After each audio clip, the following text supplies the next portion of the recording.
My promise to you, the American people, when I become president, I will rename the Gulf to the Gulf of Galveston.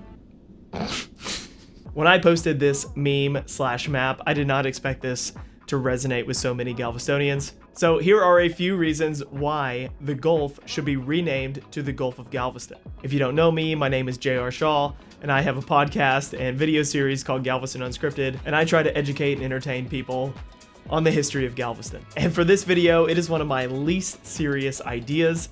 However, let's just have fun with it and follow along. Come on, let's go. So here are 4 reasons why we should rename the Gulf to the Gulf of Galveston. Number 1, we are going all the way back to 1528. Alvar Núñez Cabeza de Vaca, otherwise known as Head of the Cow, was a Spanish explorer known for his journey across what would become Texas, the western United States, and Mexico in the 16th century. Alvar Núñez Cabeza de Vaca, when he shipwrecked on or near Galveston Island. Cabeza de Vaca and a few of his crew were some of the first Europeans to ever set foot in Texas. Of course, the island wasn't called Galveston at the time. Cabeza de Vaca, in fact, called it Isla de Mahaldo, or Island of Misfortune. For the next 9 years, Cabeza de Vaca and his men traveled around Texas and the American Southwest, taking note of the wildlife, the native plants, and the native people, until they came across a few other Spaniards in modern-day Mexico. In 1542, Cabeza de Vaca published an account of his adventures, known as Relación. It is the first literary work covering the land, people, and wildlife of modern-day Texas. A super historically significant event that took place along the Texas coast and probably started right here on Galveston Island. Okay, the next one, and probably the most convincing of all of the points I'm going to put in this video today. We're taking it back to the late 1700s during the American Revolution. And if you're around Galveston, you may have heard the name Bernardo de Gálvez. Bernardo de Gálvez, of course, is the namesake of Galveston Island. However, he is extremely significant in American history. Probably one of the guys who was responsible for America even being a country in the first place. So to keep this video short and sweet, Bernardo de Gálvez was the governor of Spanish Louisiana, and at the outbreak of the American Revolution, we must keep in mind that Spain hated England, as they had been fighting wars for centuries,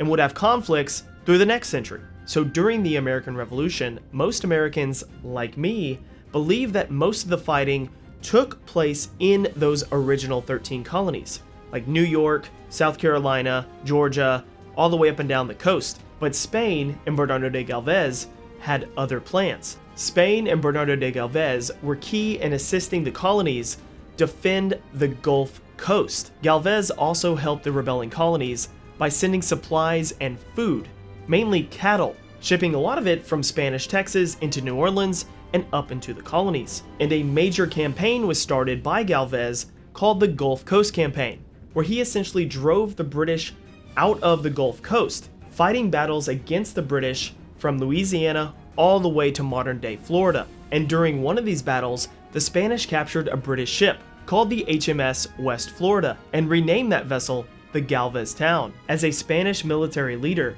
Gálvez successfully defended and expanded Spanish control over the Gulf Coast, securing victories in the Battle of Pensacola in 1781, which helped drive the British forces out of the region. He even controlled Gulf trade routes and coastal forts. And later on, after the Gulf Coast Campaign and the American Revolution, Bernardo de Gálvez sent a man named José de Avia to chart most of the Gulf Coast. When Avia came upon an island in a bay in Texas, he named the largest bay on the Gulf Coast Bahia de Galveston. And by the early 1800s, that name had kind of anglicized into Galveston.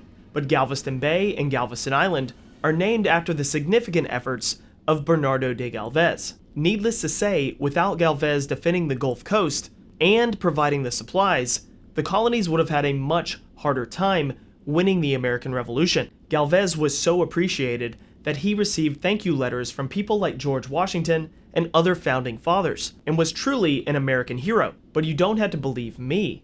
In 2014, Bernardo de Gálvez was named as an honorary United States citizen by the US government, and his portrait is displayed in the United States Capitol, in the Senate Foreign Relations Committee room. So I don't think it's a stretch to say, without Gálvez, we may not even have an America. So here is some Galveston Island stuff. Why should we rename the Gulf into the Gulf of Galveston?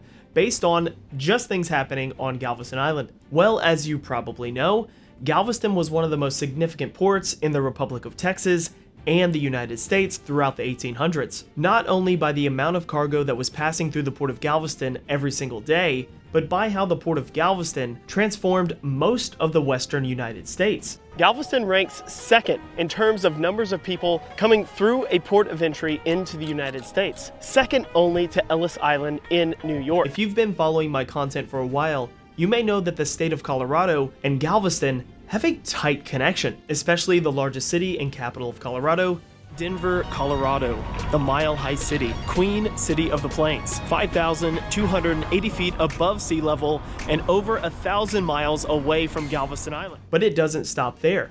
Almost every state around the Rocky Mountains benefited from the Port of Galveston, as the Port of Galveston was the closest deepwater port to those states. The Port of New Orleans and those East Coast ports were a little far away. But thanks to the expansive railroad networks throughout Texas, most of which connected to the Port of Galveston, those states were able to grow their economy and their population. If you want to hear more about that, I've got a few videos covering those topics linked in the description. And let's bring this topic of the Gulf of Galveston to today. Galveston Bay is home to some of the largest and most economically significant ports in the United States. And just by cargo tonnage, the Port of Houston handles the most amount of cargo in the United States of any port. But the Port of Galveston and the Port of Texas City are nothing to shake a stick at. The Galveston Bay Port Complex is responsible for tens of billions of dollars worth of economic impact to our entire region. 284. This tanker has entered the opening between the North and South Jetty, and there is very little room for error. This portion of the ship channel is the artery for 3 of Texas' most significant ports. And by the way, Galveston Bay is home to one of the busiest maritime intersections in the entire country, in between Galveston, Texas City, Houston, and the Intracoastal Waterway, seeing tens of thousands of vessels every year pass right through that intersection. Okay, hold on. Now I know places out there with history and geography, big and small, that probably have some better ideas on what to change the name of the Gulf to. But for me, I'm sticking with the Gulf of Galveston. Okay, now let me know in the comments whether you agree, disagree, or what you would prefer to change the name to. I've heard some good ones, What a Gulf, Gulf of Bucky's, Gulf of Texas, but I'm sticking with the Gulf of Galveston.